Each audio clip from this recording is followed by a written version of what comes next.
L'Algérie a célébré le 19 mars 2024 le 62e anniversaire de la fête de la victoire. À l'occasion de cet événement historique, le président Abdelmadjid Tebboune a adressé son message au peuple algérien.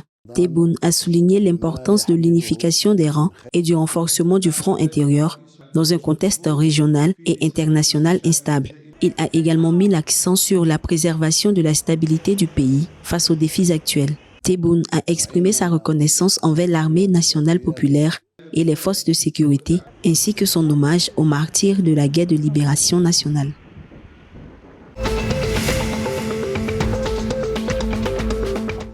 En Libye, le ministre de l'Intérieur du gouvernement libyen d'Union nationale, Imad Trabelsi, a annoncé le 18 mars 2024 le renforcement de la sécurité aux frontières tunisiennes.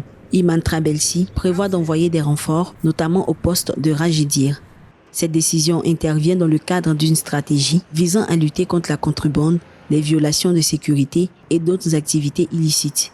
En décembre 2023, le même ministre avait déjà annoncé une réorganisation des unités chargées de la protection de ce passage frontalier, marquant ainsi un changement significatif dans sa gestion.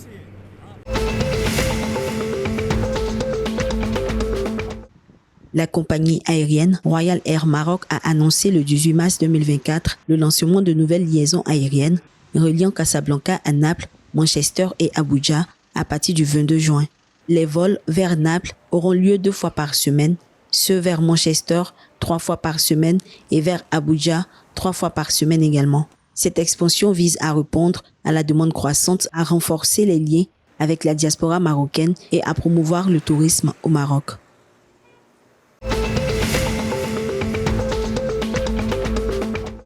L'Égypte a conclu le 17 mars 2024 au Caire un accord historique avec l'Union européenne. Ce partenariat global d'une valeur de 7 milliards d'euros d'ici 2027 vise à aborder divers aspects tels que l'énergie, le redressement économique, la formation et le renforcement du contrôle migratoire. Cet accord suscite cependant la controverse en raison de son implication dans la politique migratoire de l'UE et de son partenariat avec un régime autoritaire.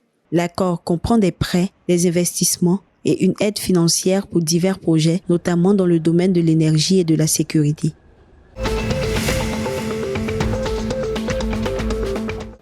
En Tunisie, le club Espérance Sportive de Tunis a annoncé la dispense de 4 de ses joueurs du rendez-vous FIFA de mars afin de se concentrer sur les quarts de finale de la Ligue des champions africaine.